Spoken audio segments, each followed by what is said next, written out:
Hello everyone, and thank you once again for joining us. I just thought I would do a quick video for a brutal attack that took place in Lahore, Pakistan against a Christian woman that was 3 months pregnant.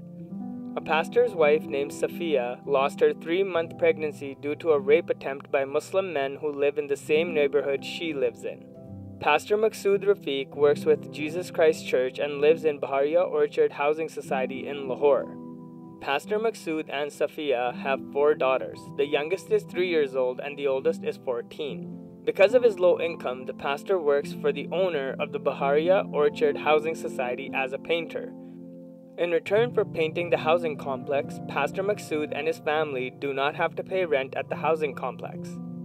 The pastor stated that he lives on the ground floor and his bathroom was not fully functional, therefore the family had to use another bathroom. He said, one day, approximately between 6 and 7 p.m., my wife went to the downstairs bathroom where the Muslim men Manzoor Hussain and Majboor Hussain attacked her and kidnapped her. When she resisted, they beat her and took her to another house and tried to rape her. But in an attempt to save herself, she was badly injured and sadly lost her 3-month pregnancy. Pastor Maqsood said, after finishing my work, when I went to the local market about 2 kilometers away from our house to buy some groceries, these Muslim men were aware of my day-to-day activities. They took advantage of my absence and attacked my wife. But I am glad that she fought them off bravely and successfully escaped their confinement and saved herself. He stated that when I came back from home getting the groceries, I noticed my wife was in terrible condition, and I asked her to tell me what happened. She told me the whole story. I immediately went to the Raiwind police station where a police officer told me, "We have sent your case to a nearby sub-police station. Go and see them. They will help you." After several follow-ups, one day the police arrested Hussain and detained him in their police station cell. According to the pastor, the police arrested the perpetrators but soon freed them and did not even register a first information report against them.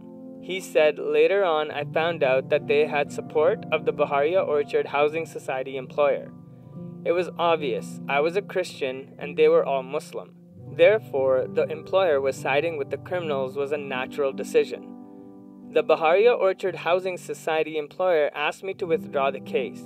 He even threatened me saying, "You are a poor man, while I can bribe the police and spend a lot more money than you have to save Hussain, and if you continue with this case, then I will have to fire you, and you will no longer have any income or even a place to live." The pastor replied and said, "I know I am poor, and I have taken a difficult decision, but I want to take a stand with my wife to get her justice. I am a believer, and I know prayer changes things."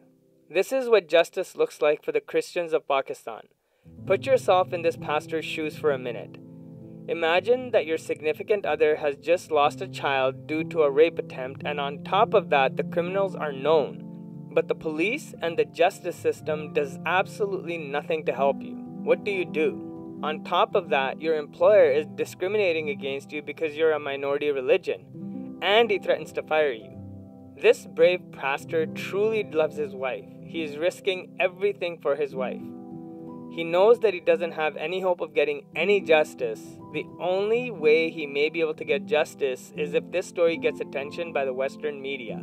The Pakistani media will not cover these stories. Muslims in Pakistan see Christians as nothing but janitors and street sweepers. This pastor said he wants to stand by his wife and to get her justice. He said he's a believer. So please, I ask you humbly to pray for Safia and Pastor Maqsood and their family. Please also pray for your Christian brothers and sisters in Pakistan. Thank you once again for watching. May the peace of Christ be with you all. Amen.